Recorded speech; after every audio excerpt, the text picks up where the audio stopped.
Crow, what are you doing up there? Crow managed to get up to the first 2 steps of the stairs.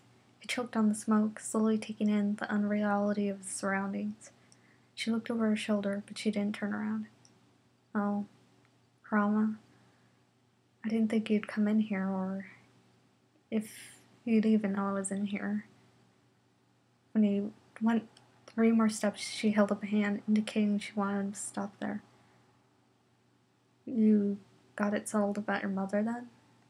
Because if you haven't already done it, then you shouldn't be in here. This isn't the room for people with unfinished business. Can't you tell?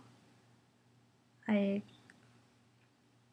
did finish what I needed to, I mean. Did you really, or are you just saying that to get me down? She shivered at the thought of leaving her place on the stairs. Yes, I really did.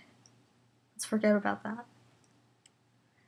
Oh, so it was really bad then? You sound like you feel like shit. But I guess everyone who looks for someone in this goddamn town comes to a bad end. I mean, look at Hiei. He just got so fucked. Yeah, sure. But don't go. Come down here. It's like an oven in here.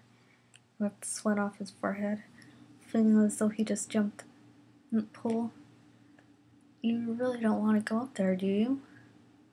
Well, considering that there's no turning back once I open the door up there, I guess I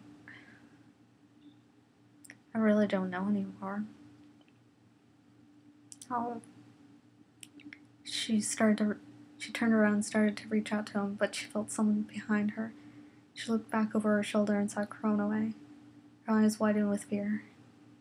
No, not you.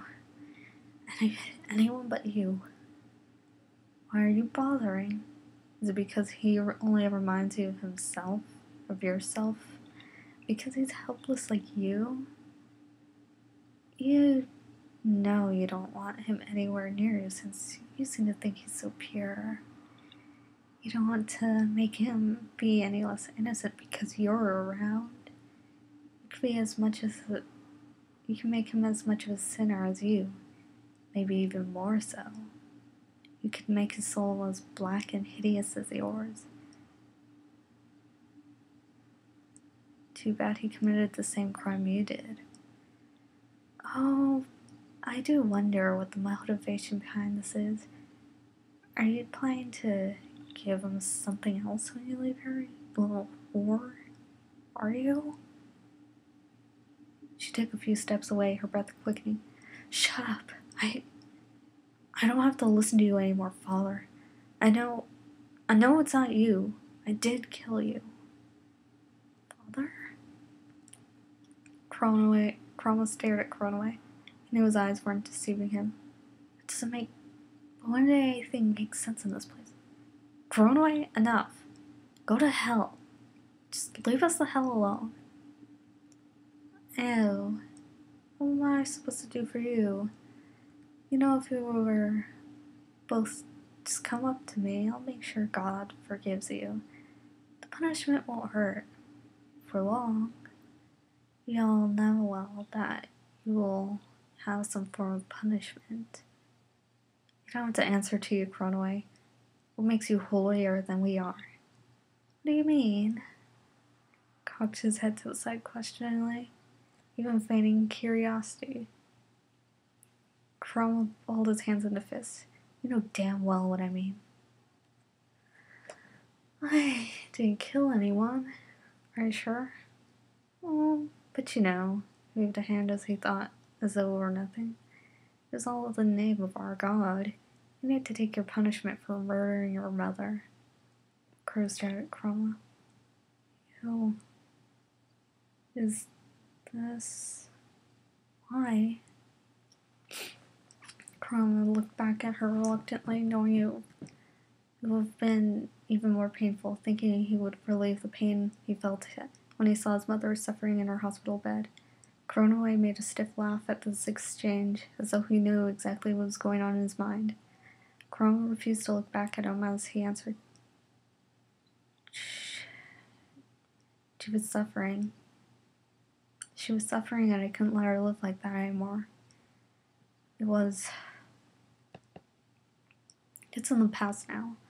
I'll take my due punishment when we leave. Why are you so shocked, my crow dear? Did you just not admit?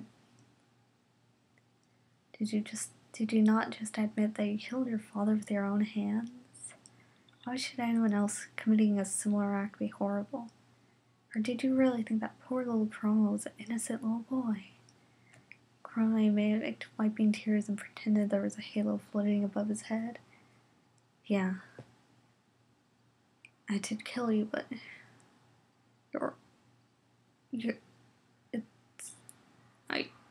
Chroma was interrupted. Stop stuttering. It's not like you. So come to me and I'll forgive you. You can forgive me for what I did to you, can't you? I loved you so much that I don't want you to forgive me. I haven't forgiven you. I was 4 when you started doing that to me. Is that really love? Couldn't you just have loved me like a normal father instead? Would you say? Spread such lies, you attention-seeking whore. Kuronoi saw Kurama coming towards him with the pocket knife in his hand. I don't think you can kill me easily with that little toy. Give me some credit. Did you forget this? Held at the cycle. That's a chance I'm willing to take, Kurama growled. And if I die, then hell. As long as she can at least get out of this damn place, it's worth it. Spare me with the Messiah complex. You can barely breathe in this room. Chroma, there's a door behind me. Let's go. Please. Let's just go. Kuro whispered. She shut her eyes and dropped to her knees. I feel so sick.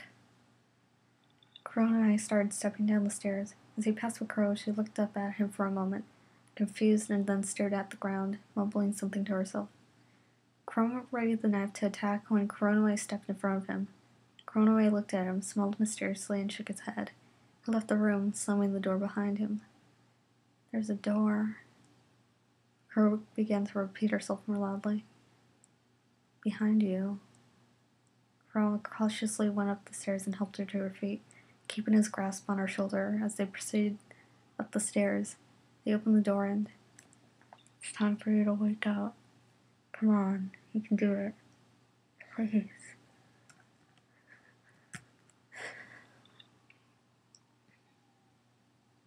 The CHP officer saw the ambulance pulled up. The driver of the ambulance walked up to him and looked slightly horrified, though he was numb to the sight of accidents at this point. Shit, looks bad. What happened? The driver asked. Looks like we have a 3-car collision. All the drivers look like they're dead, or saw the older male driver being taken from the vehicle. He looks like he could pull through this, as does the passenger. Looks like there's been a teen driver. Have you been able to identify him? I have one driver's wallet, and I have the passengers. Yu Jiganshi and Yukina Jiganshi. The woman driver... What is this?